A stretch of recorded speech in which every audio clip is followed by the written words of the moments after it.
एक वापस आते हैं। जन्म कर्म च मे दिव्यम एवं यो जन्म कर्म च मे दिव्यम एवं यो वेति तत्त्वतः त्यक्त्वा देहं पुनर्जन्म नेति मामेति स। तो इसमें पढ़ते हैं, हे अर्जुन, जो मेरे आविर्भाव और कर्मों की दिव्य प्रकृति को जानता है, वह इस शरीर को छोड़ने पर इस भौतिक संसार में पुनः जन्म नहीं लेता, अपितु मेरे सनातन धाम है ना। सनातन मतलब जिसका कोई प्रारंभ नहीं है और जिसका अंत नहीं हो सकता, ऐसा धाम प्राप्त हो जाएगा हमको अगर हम भगवान के आविर्भाव और कर्म की दिव्य प्रकृति को समझ पाए। तो तात्पर्य में छठे श्लोक में भगवान के दिव्य धाम से उनके अवतरण की व्याख्या हो चुकी है। जो मनुष्य भगवान के आविर्भाव के सत्य को समझ लेता है, वो भवबंधन से मुक्त हो जाता है और इस शरीर को छोड़ते ही वह तुरंत भगवान के धाम को लौट जाता है।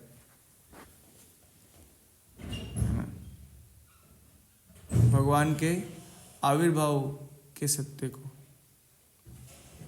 मतलब भगवान का जो प्राकट्य है इस दुनिया में, इसलिए कहते हैं कि मतलब सभी भक्त लोग कहते हैं कि हमें थोड़ा भगवान की लीलाओं को पढ़ना और समझना चाहिए। प्रहलाद महाराज के आप देख सकते हैं, प्रहलाद महाराज के प्रसंग में भी आया, ध्रुव महाराज के प्रसंग में भी आया कि जब ध्रुव महाराज को भेजा गया वहाँ पर, तो उनको ये भी कहा गया कि तुम भगवान की लीलाओं को भी पढ़ना सुनना तुम, ये भी जरूरी है भगवान के, क्योंकि हमारे मन में कुछ ना कुछ तो चलेगा ही। अगर हमने भगवान की लीलाओं को स्थान नहीं दिया तो कुछ तो स्थान पाएगा मन, है ना। कुछ ना कुछ कार्यकलाप इसके अंदर चलते ही रहेंगे। इसलिए प्रभुपाद जी भी जो है कृष्णा बुक पढ़ने के लिए कहे प्रतिदिन, ऐसा है नहीं। तो भवबंधन से जीव की ऐसी मुक्ति सरल नहीं है।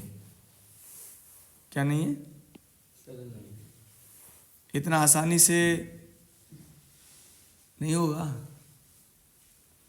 निर्विशेषवादी और योगी जन पर्याप्त कष्ट और अनेकों जन्म के बाद ही मुक्ति प्राप्त कर पाते हैं, है ना। निर्विशेषवादी और योगी जन, इतने पर भी उन्हें जो मुक्ति मिलती है वो क्या मिलती है? सिर्फ निराकार ब्रह्म ज्योति में तदात्म्य प्राप्त करने के रूप में मिलती है। और ये जो मुक्ति क्या है, वो आंशिक होती है और इस भौतिक संसार में लौट आने का भय बना रहता है, क्योंकि निर्विशेष ब्रह्म ज्योति में लीन होने के बाद भी वहाँ पर सेवा का सुअवसर प्राप्त नहीं होता जीव को।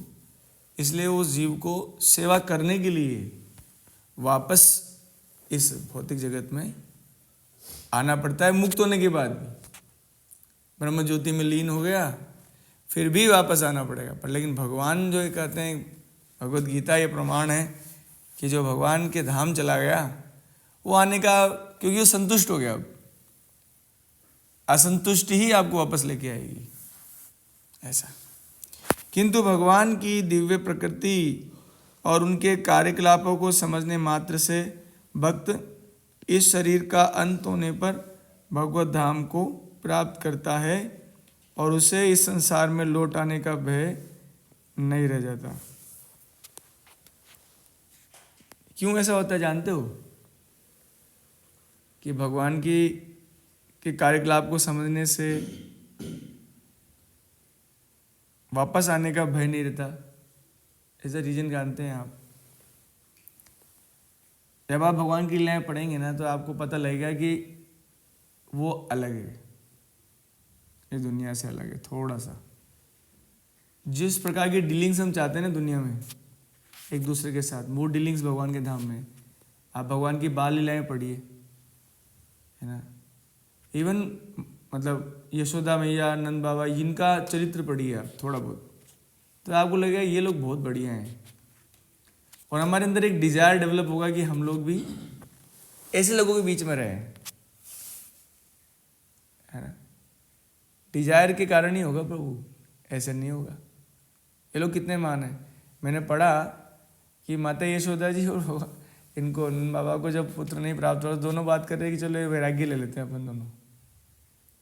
और उनके गुण कितने महान हैं। हम जो गुण ढूंढते हैं ना यहाँ पर एक दूसरे, नंद बाबा के देखिए आप गुण देखिए, और इनके सबके चरित्र देखिए, वसुदेव जी का चरित्र देखिए, तब लगता है कि यही लोग हैं जिनके साथ में हमको समय बिताना चाहिए या इनके साथ रहना चाहिए हमको। तो डिजायर जो होगी तब जाके कुछ, नहीं तो फिर यहाँ के लोगों के कार्यकलाप सुनते रहेंगे तो यहीं रह जाएंगे। दिन रात हम तो यही सुनते रहते हैं। ब्रह्म संहिता में बताया गया है कि भगवान के अनेक रूप और अवतार हैं। देखो ब्रह्म संहिता में भी ये बात बताई गई है। अद्वैतम अच्युता अनादि अनंत रूपम, रूप का अंत नहीं है, अनेक रूप हैं। यद्यपि भगवान के अनेक दिव्य रूप हैं, फिर भी वे अद्वैय भगवान हैं। अद्वैय मतलब दो नहीं है, द्वैय मतलब दो, और अद्वैय मतलब एक। इस तथ्य को विश्वास पूर्वक समझना चाहिए। यद्यपि ये संसारी विद्वानों तथा ज्ञान योगियों के लिए अगम्य है ना।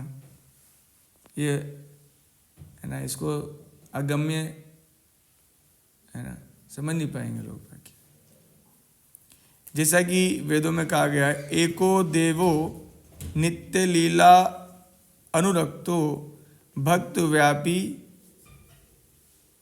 ऐसा कुछ है शब्द, वो मैं पढ़ नहीं पा रहा, टफ शब्द है। एक भगवान अपने निष्काम कर्मों के साथ, निष्काम भक्तों के साथ अनेकानेक दिव्य रूपों में सदैव संबंधित है।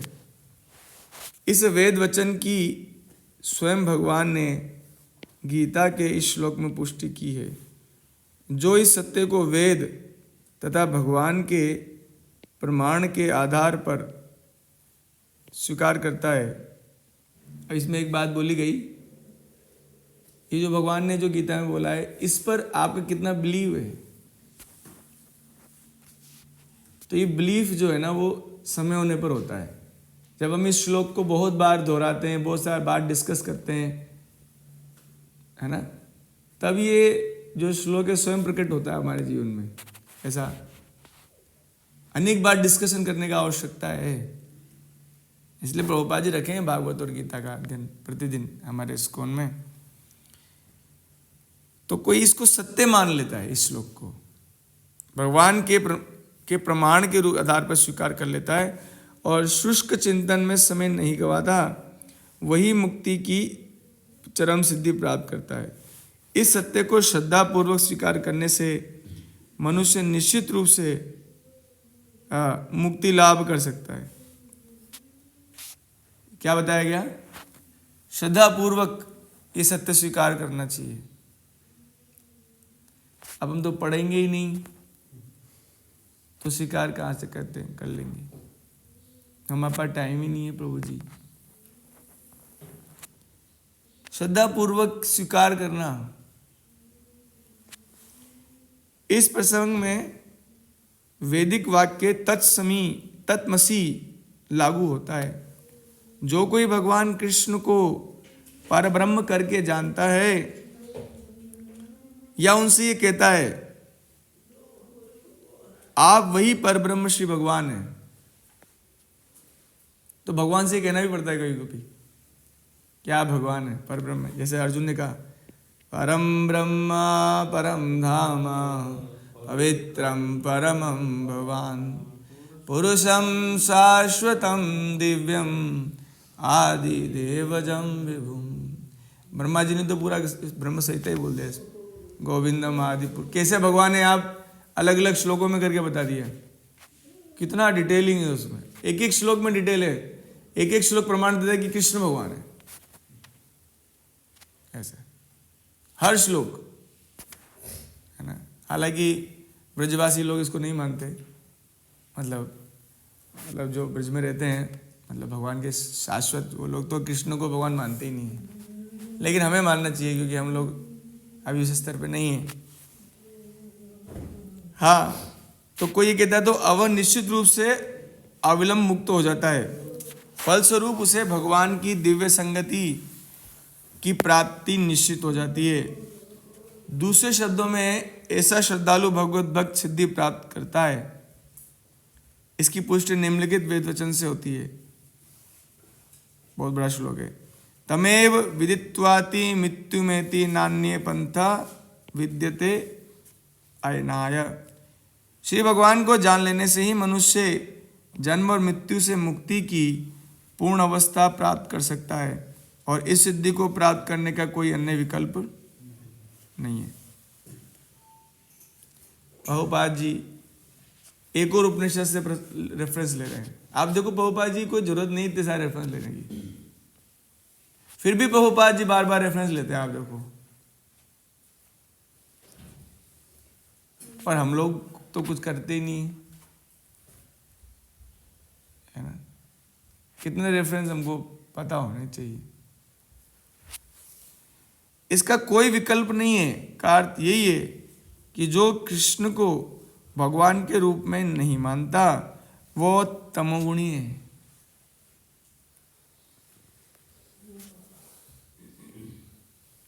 और मधु पात्र को केवल बाहर से चाटकर या भगवत गीता की विद्वतापूर्ण संसारी विवेचना करके मोक्ष प्राप्त नहीं कर सकता। भक्ति में व्याख्या करनी होगी, विद्वतापूर्ण व्याख्या नहीं करनी होगी।